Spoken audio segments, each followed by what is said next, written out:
لا حول ولا قوة إلا بالله لا حول ولا قوة إلا بالله العلي العظيم صلی اللہ علیہ وسلم صلی اللہ علیہ وسلم.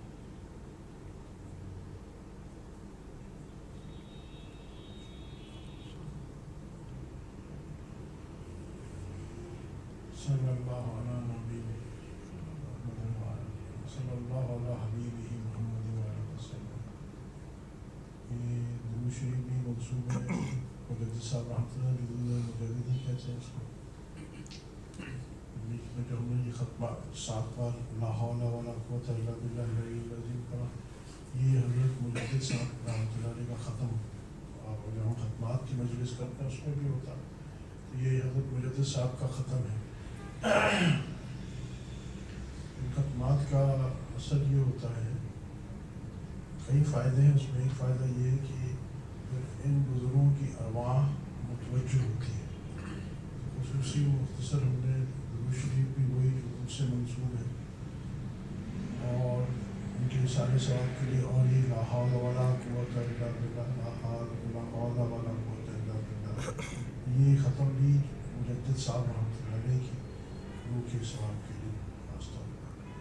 تو اس سے روحانی طور پہ فائدہ یہ ہوتا ہے کہ ان بزرگوں کے پھر ارواحیں یعنی روحیں روحانی طور پہ یہ متوجہ ہوتی ہیں. انشاءاللہ آج 273 نمبر مکتوب ہے مجدد القشانی رحمۃ اللہ علیہ کے مکتوبات میں سے، دفتر اول ہے.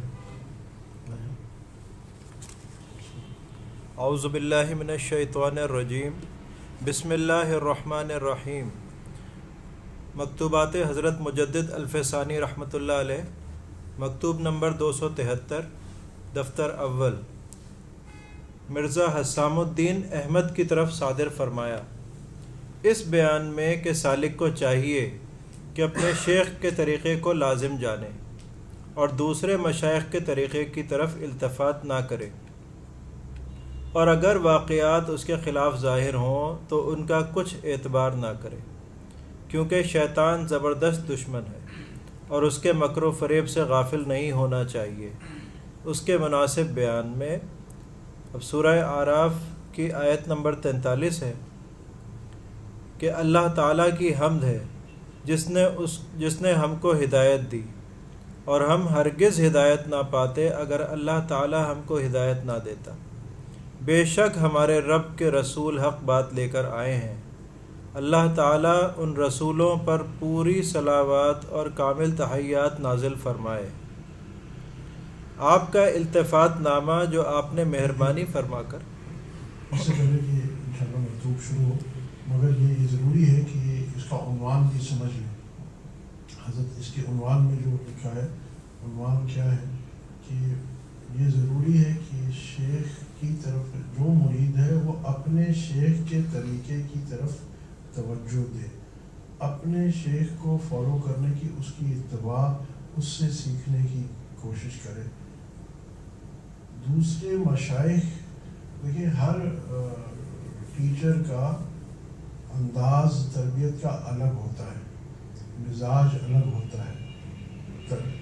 ہر ٹیچر جو ہے، ہر استاد جو ہے وہ آگے اپنے شاگرد کو پڑھا رہا ہوتا ہے، تعلیم دے رہا ہوتا ہے، مقصود تو آ رہا ہوتا ہے شاگرد کو، مگر ہر استاد اپنے حساب سے چل رہا ہوتا ہے. جس طرح آپ نے دیکھا ہوگا کہ اگر آپ کسی ایک ڈاکٹر کا علاج کروا رہے ہوتے ہیں نا، تو ہر کوئی یہ مشورہ دیتا ہے، اور ڈاکٹر بھی کہتا ہے کہ آپ نے اگر مجھ سے علاج کروانا ہے تو آپ مجھ سے علاج کروائیے. یہ نہیں کہ آپ نے مجھ سے بھی پوچھ لیا، کسی اور ڈاکٹر سے، 3 ڈاکٹروں کا علاج آپ نے خود شروع کر دیا، تو کیا ہے کہ فائدے کے بجائے نقصان ہو جاتا ہے. یہ بہت اہم ہے. جیسے ہم ڈاکٹری لائن میں بھی جاتے ہیں، اور اس میں کسی مریض کو علاج کے بارے میں بھی سمجھاتے ہیں، تو یہ نہیں کہ آپ اپنے محلے کے ڈاکٹر کے پاس بھی چلے گئے، پھر کسی اور نے بتایا کہ ساتھ والے محلے میں بھی اچھا ڈاکٹر ہے، اور چاہے اچھا ڈاکٹر ہے ساتھ والے محلے، آپ اس پہ بھی چلے گئے. اب ہر ڈاکٹر نے تشخیص کر کے اپنے حساب سے علاج شروع کر دیا. طریقہ ہر ڈاکٹر کا ممکن ہے الگ ہو، مقصود سارے ڈاکٹروں کے نزدیک اپنے مریض کو شفا تک پہنچانا ہے، ٹھیک ہے، مگر ہر کا طریقہ دوائیوں کی مقدار، دوائیوں کا وقت الگ ہوتا ہے. اور اگر دو اندازوں کو ہم خلط ملط کر دیں گے، مکس کر دیں گے، تو وہاں فائدے کے بجائے نقصان ہو جائے گا. وہ کہتے ہیں نہ تیتر نہ بٹیر، وہ والی بات ہو جائے گی. تو اسی طرح یہ بہت اہم نقطہ ہے، آج کل کے زمانے میں تو بہت اہم نقطہ ہے. اسی کے لیے بعض مشائخ تو یہاں تک ہے کہ اپنے متعلقین مریدین کو یہ ہدایت دیتے ہیں کہ کسی اور کا بیان مت سنو، کسی اور شیخ طریقت کا بیان مت سنو، کسی اور کی کتاب مت پڑھو، کسی اور کی مجلس میں مت جاؤ. کوئی کتاب بھی پڑھنی ہو، پرانی بزرگوں کی بھی پڑھنی ہو، تو پہلے شیخ سے پوچھو. یہ طریقہ ہے کہ کوئی بھی کام ہم سلوک میں آگے بڑھنے والا کریں تو شیخ سے پوچھ لیا کریں. ہم نے کسی کی مجلس، کسی اور بزرگ کی مجلس میں جانا ہے تو یا تو شیخ کی جنرل اجازت ہو یا پوچھ لیں. ہمیں نہیں پتا کہ وہ مجلس ہمارے لیے فائدہ مند ہے یا نقصان، چاہے وہ شیخ حق ہی ہو. مگر پھر وہی بات ہے کہ ہر شیخ کا طریقہ انداز الگ ہے، اور پھر ہر طریقے کا مطلب ہر سلسلے کا مزاج الگ ہے. نقشبندیہ کا تربیت الگ انداز ہے، قادریہ کی الگ ہے، چشتیہ کی الگ ہے، سہروردیہ کی الگ ہے. سب صحیح ہے مگر مکس نہیں ہوتا. یہ ہے کہ آپ نے حکمت سے بھی علاج شروع کر دیا اور ایلوپیتھی بھی کر دیا اور ہومیوپیتھک بھی کر دیا، سارے علاج ساتھ یوں نہیں چلتے. ایک آپ کسی حکیم کے ساتھ کہتے ہیں کہ آپ باقی علاج چھوڑیں اور میرا علاج، پھر آپ کو فائدہ ہوگا. تو اسی طرح یہاں پہلی بات ہے کہ ہر سلسلے کا مزاج الگ ہے، یہ بات سمجھنی چاہیے. ہماری عادت کیا ہوتی ہے کہ سنا جی فلانے بڑے بزرگ آئے ہوئے ہیں، چلو جی ان کی مجلس میں چلے. اب انہوں نے اپنے مزاج، اپنے سلسلے، اپنے متعلقین کے حساب سے کوئی بات فرمائی تو صحیح ہے ان کے حد تک، ان کے سلسلے کی حد تک. اور ہمارے لیے وہ چیز نو گو ایریا تھا. ہر سلسلے کا جیسے میں نے کہا نا الگ مزاج ہے. ہمارے لیے وہ نو گو ایریا، مگر ہم نے شروع کر دیا کہ فلاں اتنے بڑے بزرگ ہیں، انہوں نے فرمایا ہے. نہیں، دیکھیں آپ ایک تربیت ایک جگہ سے حاصل کیجیے، اپنے شیخ پہ فوکس رہیے اور اپنے شیخ سے تعلیم حاصل کیجیے اور اس کی اقتداء کیجیے. کیونکہ وہ دیکھیں ایک جب ڈاکٹر ہوتا ہے اس کے ذہن میں مریض کے لیے پورا پروگرام ہوتا ہے کہ اس کو کس طرح کون سی علامتیں صحت کی آئیں گی تو کس وقت میں نے کون سی دوائی شروع کرنی ہے، کس وقت بند کرنی ہے، کس وقت کون سی وائٹامن کرنی ہے. اس نے ایک پلان بنایا ہوا ہوتا ہے اپنے مریض کے لیے کہ بھی اس کو کس وقت آ کے میں نے ڈسچارج کرنا ہے، اور اس سے پہلے ایک پلان ہے اس کا. اب ہم کچھ دوائیاں اس سے لے لیں اور بیچ میں جا کے کچھ اور اپنا 6 مہینے غائب ہو کے کوئی اور علاج شروع کر دیں گے، پھر اس کے پاس جائیں گے، وہ کہیں گے جناب آپ نے تو میرے کیا کرائے پہ پانی پھیر دیا تھا. نقصان ہو جائے گا. اس میں یہ بات بہت بڑی فوکس کی ہے کہ انسان، پہلی بات ہے جس کو ہمارے یہاں کہتے ہیں توحید مطلب، کہ انسان اپنے شیخ پہ فوکس رہے. ادھر ادھر چاہے آپ کا شیخ معمولی درجے کا مان لیا، مگر آپ کے لیے وہی کتب ہے، وہی غوث ہے، وہی ابدال ہے، وہی کتب الاقطاب ہے.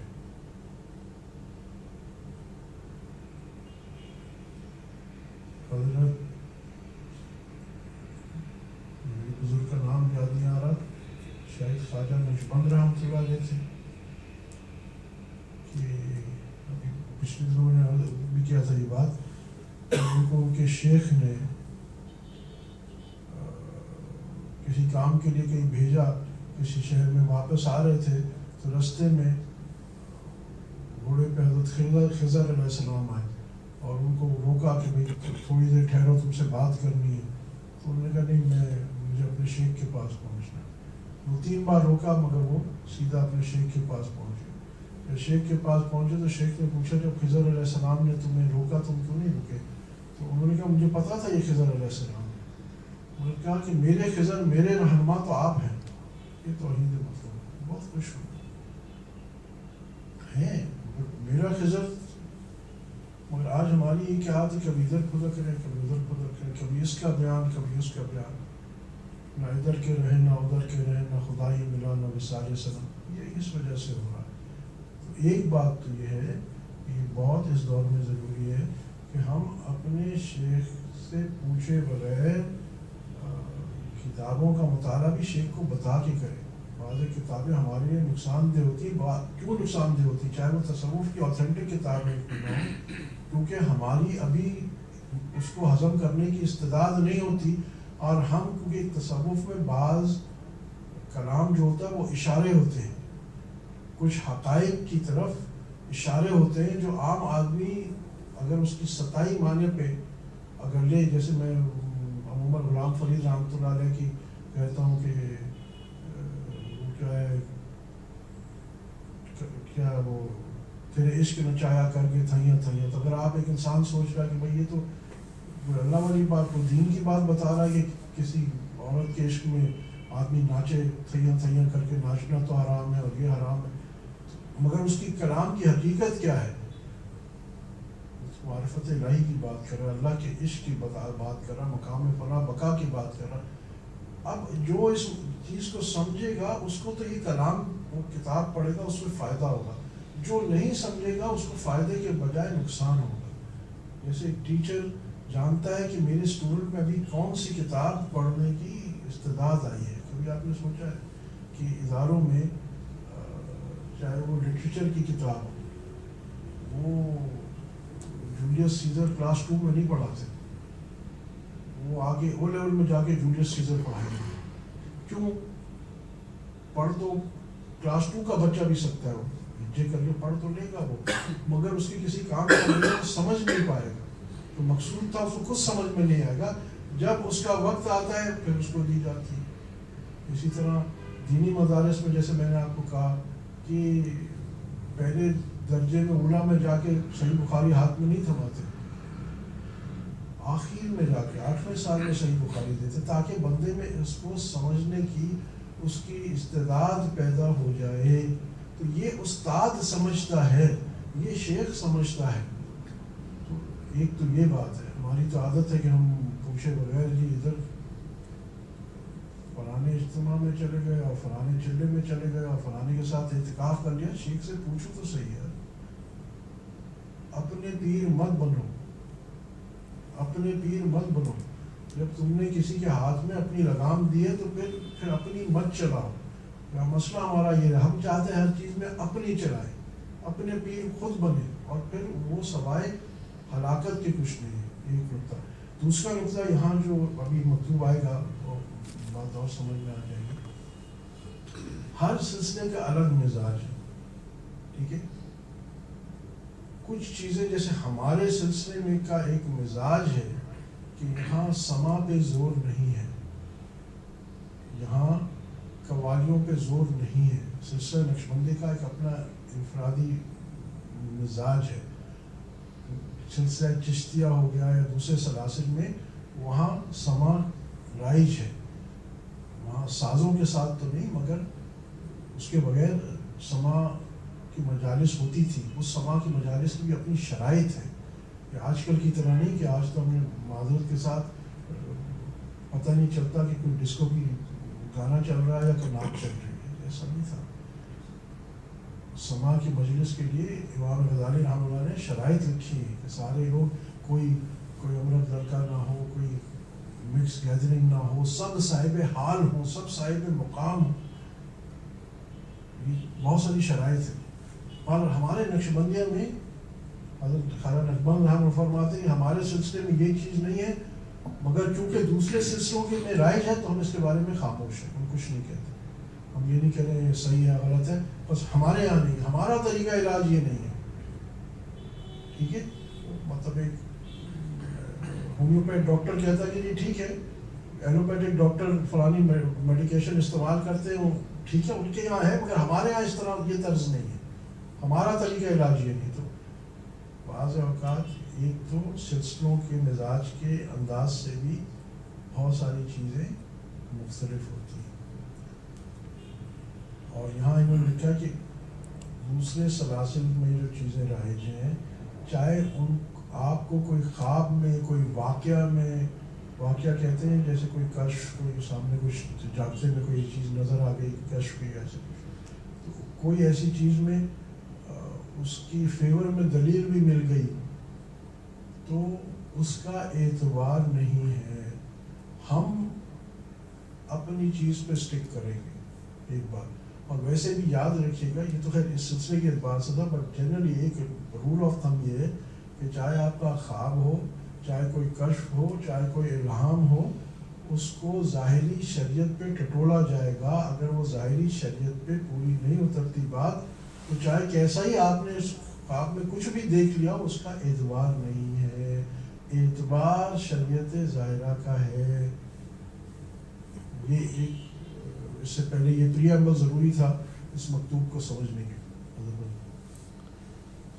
اب مرزا حسان الدین کی طرف لکھتے ہیں کہ آپ کے گرامی نامے میں لکھا ہوا تھا کہ اگر سماع کے منع ہونے کا مبالغہ ایسے مولود کے منع ہونے کو بھی شامل ہے جو نعتیہ قصیدوں اور غیر نعتیہ اشعار کے پڑھنے سے مراد ہے، جیسا کہ آپ کہتے ہیں، تو برادر عزیز میر محمد نعمان اور اس جگہ کے بعض دوستوں کے لیے جنہوں نے اس واقعے میں حضرت صلی اللہ علیہ وآلہ وسلم کو دیکھا ہے، اس مجلس مولود سے بہت خوش ہیں. یہی وجہ ہے کہ مولود کے سننے کو ترک کرنا ان کے لیے بہت مشکل ہے. میرے مخدوم، اگر وقائع کا ایسا اعتبار ہوتا اور خوابوں پہ بھروسہ ہوتا تو مریدوں کو پیروں کی کوئی ضرورت ہی نہیں رہتی، اور طریقوں میں سے کسی ایک طریقے کو اپنے اوپر لازم کرنا لغو اور بے فائدہ ہوتا، کیونکہ ہر مرید اپنے واقعات کے موافق عمل کر لیتا اور اپنے خوابوں کے مطابق زندگی بسر کرتا، خواہ و واقعات اور منامات پیر کے طریقے کے موافق ہوں یا نہ ہوں، اور خواہ پیر کو پسند ہو یا نہ ہو. اس طریقے پر سلسلہ پیری مریدی درہم برہم ہو جاتا، اور ہر ابو الحوث اپنی وضع و قطع پر مضبوطی سے قائم ہو جاتا. حالانکہ میر صادق ہزارہا واقعات کو پیر کی موجودگی میں آدھے جو کے عوض بھی نہیں خریدتا، اور طالب رشید پیر کی حضوری موجودگی کی بدولت خوابوں کو پریشان و جھوٹے خواب جانتا اور ان کی طرف کچھ التفات نہیں کرتا. شیطان لعین ایک طاقتور دشمن ہے. جب بڑے بڑے حضرات اس کے فریب سے امن میں نہیں ہیں اور اس کے مکر سے لرزاں و ترساں ہیں، تو پھر مبتدیوں اور متوسطوں کا کیا ذکر ہے. حاصل کلام یہ ہے کہ منتہی شیطان کے غلبے سے محفوظ و مسعون ہے، بخلاف مبتدیوں اور متوسطوں کے. پس ان کے واقعات اعتماد کے لائق نہیں ہیں اور نہ ہی دشمن کے مکر سے محفوظ ہیں.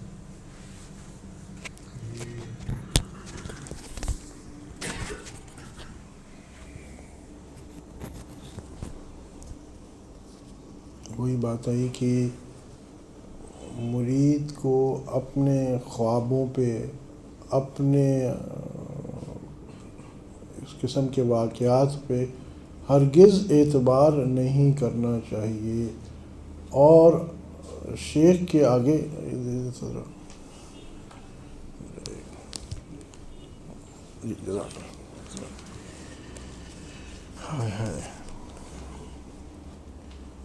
شیخ کے آگے ان چیزوں کو کوئی وقت نہیں ہے. آج یہ ہوتا یہ ہے، اور یہ بڑا کامن پرابلم ہے، کہ کسی کو کوئی خواب اچھے نظر آ گئے، کچھ کشف میں کوئی چیزیں نظر آ گئیں یا مراقبے میں کچھ چیزیں نظر آ گئیں، تو وہ ان پہ ایسا اعتماد کرتا جیسے اس پہ وحی ہو رہی ہے. اور کیونکہ وہ سمجھتا ہے، دانستہ یا غیر دانستہ، وہ سمجھتا ہے کیونکہ یہ تو وحی ہے، تو ظاہری بات ہے یہ تو وحی ہے تو میں صحیح ہوں. اور شیخ کو نہیں پتہ، ابھی شیخ اس مقام پہ نہیں پہنچا نا. اگر شیخ ان کو کہتا ہے کہ بھائی یہ بیکار کی باتیں چھوڑو، دل میں وہ اوپر سے تو کہتا ہے جی حضرت بالکل صحیح ہے، دل میں وہ کہتا ہے کہ دراصل یہ شیخ سمجھے نہیں ہیں بات، دراصل ان کو بس ابھی ایکچولی کیونکہ اس مقام سے ہی واقف نہیں ہے. اللہ پاک نے مجھے یہ نعمت دی، دیکھو میں نے خود دیکھا یا کھلی آنکھوں سے دیکھا یا بند آنکھوں سے دیکھا، یا خواب میں مجھے خود ایسے بزرگوں کی زیارت ہوئی ہے، اور فلاں کی زیارت ہوئی ہے اور فلاں کی زیارت ہوئی ہے. تو اس واسطے بات تو میری صحیح ہے. بات یہ ہے کہ شیخ یاد رکھیے، جس رستے سے ہم گزر رہے ہیں، جس کی ہم ابتدا پہ ہیں، وہ سارا رستہ پار کر چکا ہے. وہ یہ سارے وہ کہتے ہیں بن دیٹ ڈن دیٹ، ساری چیزیں دیکھ چکا ہے. یہ اسی فریب سے واقف ہے. اور اگر صرف خوابوں پہ اور ان واقعات پہ کام چلنا ہوتا تو پھر پیر کی کیا ضرورت ہے، پھر کسی استاد کی کیا ضرورت ہے. آپ اپنے خود استاد ہیں. پھر تو یہ خوابوں پہ پھر حضرت مجدد صاحب کیا فرما رہے ہیں، پھر یہ سارا سسٹم پیری مریدی کا سب بیکار ہے. پھر تو ہمارے ہی خواب ہیں. ہر آدمی اپنے خواب کو سچا جانتا ہے، ہر آدمی اپنے خواب کو، اپنے کشف کو وہی جانتا ہے، اور بس کام ہو گیا. بس ہر آدمی وہی کرے جو اس کو.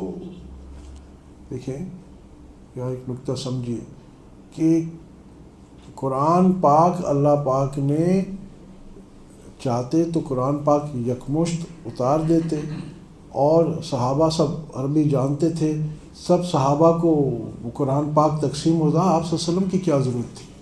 آپ صلی اللہ علیہ وسلم کی کیا ضرورت تھی؟ صحابہ سے جب کوئی بات آپ صلی اللہ علیہ وسلم پوچھتے تو صحابہ کیا ہر پہ جواب دیتے؟ اللہ اور اس کے رسول صلی اللہ علیہ وسلم بہتر جانتے ہیں. آپ نے وہ 12 ایسی حدیث سامنے آتی ہیں. حجت الوداع کا جو خطبہ ہے کہ پوچھ رہے ہیں یہ کون سی جگہ ہے، یہ کون سا مہینہ ہے، کیا صحابہ نہیں جانتے تھے؟ سب جانتے تھے، مگر ان کا جواب کیا تھا؟ یہ بات ہم اصطلاحات میں کھو جاتے ہیں، الرجی ہو جاتے ہیں، مگر یہ پیری مریدی عین سنت کے مطابق ہے، صحابہ کی سنت کے مطابق ہے. صحابہ نے مریدی کی حقیقت میں. آج تو ہم تو پیر کے پیر ہوتے ہیں نا. مجھے 2-4 خواب آ گئے، کشف ہو گئی، کل کی بات پتہ چل گئی، تو کیا ہوا یار؟ تمہیں 100 سال کی باتیں پتہ چل گئی، کیا فرق پڑتا ہے؟ یہ تو ہندو جوگی کو بھی پتہ چلتی ہے. یہ تو آپ بھی کوئی بھی کم کھائے، کم سوئے، کم بولے، اپنی تھوڑا بدن پہ یہ مجاہدات کرے، اس کو یہ چیزیں آ جائیں گی، جس کو ہم مائنڈ سائنسز میں کہتے ہیں ڈسٹنس ویوئنگ یا ٹائم ویوئنگ. یہ تو مائنڈ سائنسز میں بھی عام. یہ تصوف تو قرب الہی کا رستہ ہے. یہ صرف ہوکس پوکس نہیں ہے. ٹھیک ہے یہ سب چیزیں ہوتی ہیں، اور اس رستے میں ان ساری چیزوں کی کوئی اوقات نہیں ہے، ان خوابوں کی. اور یہ خواب، آپ بتائیے، خواب میں آپ سدرۃ المنتہا پہ تھے، آپ بیت المعمور کا طواف کر رہے تھے، اس کا 8 آنے بھی آپ کو فائدہ ہے. 8 آنے اس سے بہتر تھا کہ ایک بار کہتے سبحان اللہ. بس وہ بیت المعمور کے سالوں کے طواف 0.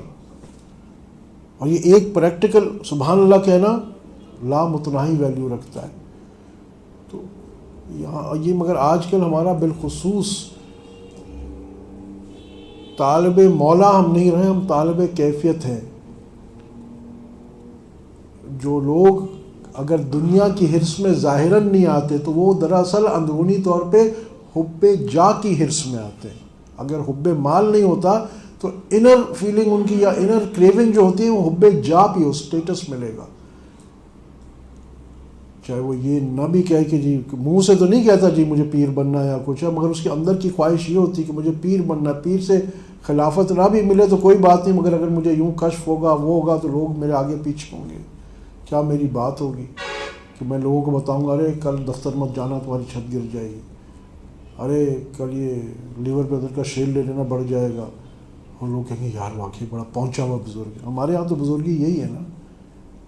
حالانکہ نقشبندیہ میں تو بالخصوص اسی پہ زور ہے. اصل بزرگی کیا ہے کہ ظاہری اور باطنی شریعت کا اتباع آ جائے، شریعت ہماری طبیعت بن جائے. مرید ایک بچے کی طرح، اس کو ذرا کوئی میٹھی چیز ملتی ہے بس وہ اسی میں پھنس جاتا ہے. ٹھیک ہے، اس میں مزہ آتا ہے، اس میں مجھے بھی بڑا مزہ آتا ہے اگر میں مراقبے کے لیے بیٹھوں اور مجھے آسمان نظر آئے اور ستارے نظر آئیں اور فرشتے نظر آئیں، واقعی بڑا مزیدار چیز ہے، انجوائبل انٹرٹینمنٹ ہے، ٹکٹ بھی نہیں دینا پڑتا. مگر بات یہ اس سے کیا میری، ہاں بعض اوقات انڈیکیشنز ہوتی ہیں روحانی ترقی کی، میں مانتا ہوں. اس کے لیے ہمارا کام کیا ہوتا ہے کہ ہم اپنے شیخ کو، اپنے استاد کو، ٹیچر کو اپڈیٹ کر دیں صرف کہ حضرت یہ ہوا، وداؤٹ اینی کامنٹس ایکسپیکٹیشن. ہمارا فرض تھا بتانا، اچھا ہے برا ہے یہ تو ڈاکٹر بتائے گا، اور اگر وہ خاموش رہتا ٹھیک ہے کوئی بات نہیں. ہمارا مقصد مریض کا کام ہے علاج کرنا، اپنی ایفرٹس پوری کرنا. سالک کا کام ہے اپنی ایفرٹس پوری کرنا. آپ نے شیخ کو یہ بتا دیا جی رات کو میں ایسے بزرگ کے ساتھ تھا اور مجھے وہ ہرے رنگ کی مسجد میں لے کے گئے اور ایسے مسلح میں انہوں نے ہوا پہ بڑھایا اور مجھے امامت کے لیے آگے کر. حقیقی واقعہ آپ کو بتاتا ہوں. ایک ہمارا ساتھی تھا، اس نے مجھے کہا کہ جی وہ میں جب ایسا مراقبہ کرتا ہوں تو مجھے ایسا ہوتا ہے کہ سب جنات آ کے میرے ساتھ بیٹھ گئے ہیں، اور پھر وہ جنات مجھے کہنے لگے کہ جناب آپ تو بڑے ہمارے پیر ہیں اور یہ ہیں اور وہ ہیں فلان ہے. حقیقی واقعہ آپ سے عرض کر رہا ہوں. تو بڑا ایک دو دفعہ تو اس نے سنایا مجھے. میں نے کہا کہ میاں اب تو میں یہ کیفیت ہونا تو لاہور پڑھنا. تو وہ حقیقت میں یہ ہوا کیا کہ جیسے میں نے لاہور پڑھی تو سارے خبیث بھاگ گئے، ورنہ بڑے معتقد بن کے اور یہ بن کے عجیب انداز میں پھر حضرت ہم آپ کے یوں چاہتے ہیں اور یوں چاہتے ہیں، اور وہ ظاہر بات ہے انسان ہے نا تو اس کے سر پہ چڑھتی ہے بات. اس کو نہیں یہ اب اس ہمارا کام کیا ہوتا ہے، جیسے مریض کا کام ہوتا ہے کہ ڈاکٹر کو اپنے حال احوال بتا دینا اور پھر ڈاکٹر پہ چھوڑ دینا فیصلہ کرنا. آج ہماری تو کیفیت یہ ہے کہ ہم حضرت یہ مجھے آسمان نظر آ گیا اب میں فلانا سبق شروع کر دوں. ارے پیر کے پیر مت بنا کرو. مگر مقصد کیا ہے اس کا کہ میں اپنے آپ کو یہ اہل سمجھتا ہوں کہ اب میں نے یہ مسئلہ پوائنٹ کوالیفائی کر لیا ہے. بھائی تم کون ہو تو جج کرنے والے؟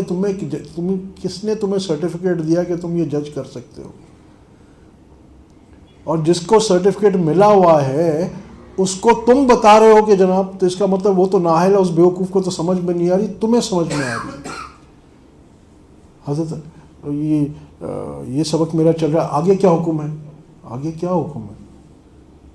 یعنی مقصد کہنے کا یہ کیا، یعنی پیر کو بتانا چاہ رہے ہیں کہ جی اب میرا یہ سبق ہو گیا ہے، اب آپ مجھے بتا دیجیے. آپ وہ چیز بتانا چاہ رہے ہیں جو آپ جانتے نہیں ہیں، اور اس شخص کو بتانا چاہ رہے ہیں جو جس راستے سے گزر چکا ہے. تو ان چیزوں سے ہمارا نقصان ہے. اور میں اپنے ذاتی تجربے سے عرض کرتا ہوں کہ مجھے اس سالک سے ڈر نہیں ہوتا کہ جس کو کوئی کیفیات نہیں ہو رہی ہوتی. وہ بیچارہ کولو کے بیل کی طرح لگا ہوتا ہے اپنے کام میں اور ترقی کر رہا ہوتا ہے، روحانی طور پہ وہ تو بہت ترقی کر رہا ہوتا ہے. اور جس کو بہت زیادہ کیفیات ہوتی ہیں اس پہ مجھے ڈر ہوتا ہے کہ یہ ٹرین کی پٹری سے اتر ہی نہیں جائے. کیوں؟ مثلا اس کے مثال یوں دیتے ہیں ہمارے بزرگ کہ جیسے ایک ٹرین میں دو مسافر جا رہے ہیں، ایک اس کو ونڈو سیٹ ملی ہوئی ہے اور ایک اندر بیٹھا ہوا ہے. جس کو ونڈو سیٹ ملی ہوئی ہے وہ باہر دیکھ رہا ہے، اس کو ہرے نظارے اور باغ اور سب نظر آ رہا ہے. جو اندر بیٹھا ہے وہ بیچارہ کچھ نہیں، مگر وہ بیٹھا تو ہے نا. اب یہ بتائیے کہ جب ٹرین مثال کے طور پہ لاہور جانا تھا، جب ٹرین لاہور پہنچے گی تو دونوں ساتھ پہنچیں گے یا وہ کھڑکی والا پہلے پہنچے گا؟ ساتھ پہنچیں گے نا. ہاں، کھڑکی والے کے ساتھ ایک ڈر لگ گیا ہے. وہ کیا ہے، بعض اوقات کیا ہوتا ہے، کھڑکی میں جو بیٹھا ہے رستے میں چلتے چلتے اس نے دیکھا کہ ٹرین ایک جگہ رکی اور بڑا خوبصورت نظارہ تھا اور باغ تھے اور پھل تھے. وہ کہتا ہے یار چلو میں ذرا نیچے اترتا ہوں، ذرا پھل مل توڑتا ہوں، دیکھو نا کتنا اچھا باغ ہے، اور وہاں لاہور والوں کو بتاؤں گا کہ یہ رستے میں فلانی جگہ سے میں نے کیسی بہترین پھل لے کے آیا ہوں تمہارے لیے. اب وہ نیچے اتر جاتا ہے اس نظارے کو دیکھنے میں، اور پیچھے سے ٹرین چل جاتی ہے اور وہ اس نظارے میں مشغول ہے، اور وہ اس میں ہی خوش ہے کہ جی میں یہ پھل توڑ رہا ہوں، وہ پھل توڑ رہا ہوں. کچھ گھنٹے بعد وہ ٹرین جب لاہور پہنچے گی تو جو شخص بیچ والی سیٹ پہ تھا جس کو کچھ نظر نہیں آ رہا تھا وہ منزل پہ پہنچ جائے گا، اور یہ جو شخص نظارے دیکھ رہا تھا یہ وہیں ان نظاروں میں گم ہو جائے گا۔ اس واسطے ہمیشہ مجھے ان سے بہت ڈر لگتا ہے، ان کا بہت مجھے توجہ اور خیال کرنا ہوتا ہے کہ مخلص لوگ ہوتے ہیں، ایسے نہیں کہ مگر کیونکہ یہ انٹریڈڈ پاتھ ہے نا فار دیم، وہ ایسی جگہ ہے کہ جہاں وہ چلے نہیں ہیں، یہ وہ ڈائمینشن ہے جس کو جانتے نہیں، تو وہ بیچارے اپنی طور پہ تو سمجھ رہے ہوتے ہیں کہ ہم پتہ نہیں کہاں سے کہاں پہنچ گئے۔ اسی بات ہے، پہلی یہ بات ہے کہ آپ کو 100% اپنے ٹیچر کے اندر ٹرسٹ ڈال دینا ہوتا ہے اور پھر اس کی رائے سے چلنا ہوتا ہے۔ ڈبے انجن کی رائے سے چلتے ہیں تب جا کے منزل پہ پہنچتے ہیں۔ اگر ڈبہ فیصلہ کرے کہ نہیں میں تو اپنی رائے پہ پہنچوں گا، نہیں پہنچے گا وہ، کیونکہ جہاں وہ انجن سے کٹا وہ وہیں رک جائے گا۔ اب آپ خود دیکھ لو، اگر جاتے جاتے ٹرین میں سے کسی ایک ڈبے نے اپنے آپ کو انشنٹ کر دیا، ہٹا جو کڑی ہے انجن سے اس کو توڑ دیا، وہ آگے جائے گا؟ نہیں، کچھ دیر تک تو چلتا رہے گا پھر وہیں رک جائے گا۔ تو اس میں یہ بہت بڑا نقطہ ہے، یہ بہت بڑا نقطہ ہے کہ ہمیں، کیونکہ اس رستے میں اللہ کے ذکر کا اثر ہے، برکات ہیں، میں مانتا ہوں یہ چیزیں ہوتی ہیں۔ مجدد صاحب ایک مکتوب میں فرماتے ہیں کہ یہ کشف و کرامت کی جو یہ ایسے ہیں جیسے بچوں کے خرمن اور اخروٹ، ہم اصل جو ہیرے جواہر ہیں وہ شریعت محمدیہ صلی اللہ علیہ وسلم، ہم ان جواہر کے عوض یہ اخروٹ اور پستے بادام نہیں لیتے، مگر اور یہ ساری ایکسرسائز حقیقت میں صوفی فقیر ان کا اس راستے کا مقصد کیا ہے؟ یہ ہوکس پوکس نہیں ہے، اس کی تو نگیشن ہے، اس کی تو نفی ہے۔ ٹھیک ہے یہ چیزیں ہوتی ہیں، اللہ پاک بہت تصرف دیتا ہے، مگر یہ سب اللہ کا غیر ہے۔ انشاءاللہ آگے کسی مکتوب میں مجدد صاحب نے یہ باتیں بھی کہی ہیں۔ یہاں تو بہت یہ بہت باریک رسی ہے، باریک تار ہے جس پہ چلنا ہے، کہ جہاں مقصود انسان کے زندگی میں، انسان کے ذہن میں صرف اللہ ہو، کوئی کیفیت، کوئی مقام، نہ مال، نہ شہرت، نہ حب جاہ۔ یار میں ایسا دم کرتا ہوں بندے کو شفا ہوتی ہے، میں دعا کرتا ہوں ایسی میری دعائیں قبول ہو جاتی ہیں، ان سب سے نکلنا پڑتا ہے، ان سب سے نکلنا پڑتا ہے، اور محض لا الہ الا اللہ پہ آنا پڑتا ہے۔ ہر چیز لا الہ میں ہر چیز کی نفی آ جاتی ہے، ہر چیز کی نفی آتی ہے، ان کیفیات کی بھی نفی آتی ہے، اپنے آپ کی بھی نفی آتی ہے، تب جا کے کہیں الا اللہ آتا ہے، اور جب الا اللہ آتا ہے پھر کچھ نہیں رہتا، پھر صرف الا اللہ ہوتا ہے، صرف اللہ ہی اللہ ہوتا ہے۔ تو آپ بتائیے یہ جو غیر ہر کسی کو اچھی لگتی ہیں یہ چیزیں کہ جی میری جبریل علیہ السلام سے ملاقات ہوئی، فلاں پیغمبر کو میں نے دیکھا، سعادت ہے، چلو میں مان لیتا ہوں، مگر ہمارا کہیں ایسا تو نہیں کہ ہم اپنے کام سے ڈی فوکس ہو جائیں۔ اب یہ پیر کا کام ہے، وہ جو ہم یہ پتہ نہیں میں نے تو اتنی لمبی تمہید بتائی اور بتایا کہ میں تو حضرت فرسٹ کلاس 747 میں بیٹھا ہوا تھا اور یوں ہوا تھا یوں ہوا تھا، حضرت نے لفٹ ہی نہیں کرائی۔ وہ حضرت کو پتہ یہ لفٹ کرانے کی چیز نہیں، یہ اس کا رستہ روک دے دی۔ اور ہر استاد کی خواہش ہوتی کہ اس کا شاگرد کامیاب ہو۔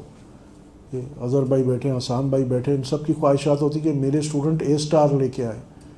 ان کی یہ خواہش ہوگی کہ یہ میرا اسٹوڈنٹ بی لائے، سی لائے، ڈی لائے، نہیں، تو وہ ہر پہ توجہ دے رہے ہوتے ہیں، یار میرا ہر اسٹوڈنٹ جو ہے اے اسٹار لے کے آئے۔ ان کو فکر ہوتی ہے جو سستی بھی کر رہا ہوتا ہے اس کو یہ پش کر رہے ہوں گے، اس کے ساتھ بیٹھے ہوں گے، کبھی ڈانٹ رہے ہوں گے، کبھی پیار کر رہے ہوں گے، اس کا اے اسٹار ہے۔ تو یہاں بہرحال وقت بھی کافی ہو گیا، مگر ابھی پھر باقی یہ مکتوب انشاءاللہ اگلی نشستوں میں کمپلیٹ کر لیں گے۔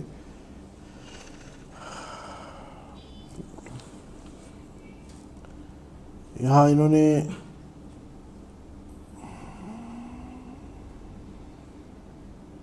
پہلے اسی موضوع کو کمپلیٹ کر لیتے ہیں تاکہ پھر دوسرا پوائنٹ جو ہے نا بعد میں آئے گا۔ یا پھر یہ کہتے ہیں حالانکہ مرید صادق ہزارہاں واقعات کو پیر کی موجودگی میں آدھے جو کے عوض بھی نہیں خریدتا، اور طالب رشید پیر کی حضوری موجودگی کی بدولت خوابوں کو پریشان و جھوٹے خواب جانتا ہے اور ان کی طرف کچھ التفات یعنی توجہ نہیں کرتا۔ شیطان، ہاں یہ ایک نقطہ ہے، اس پہ پھر ختم کریں گے۔ لعین، شیطان لعین ایک طاقتور دشمن ہے۔ جب منتہی حضرات اس کے فریب سے امن میں نہیں ہیں اور اس کے مکر سے لرزاں و ترساں ہیں تو پھر مبتدی اور متوسطوں کا کیا ذکر۔ یعنی شیطان ایک بہت بڑا دشمن ہے جس سے منتہی یعنی جو بزرگ ہیں، پہنچے ہوئے ہیں، صاحب مقام ہیں، وہ بھی اس کے فریب سے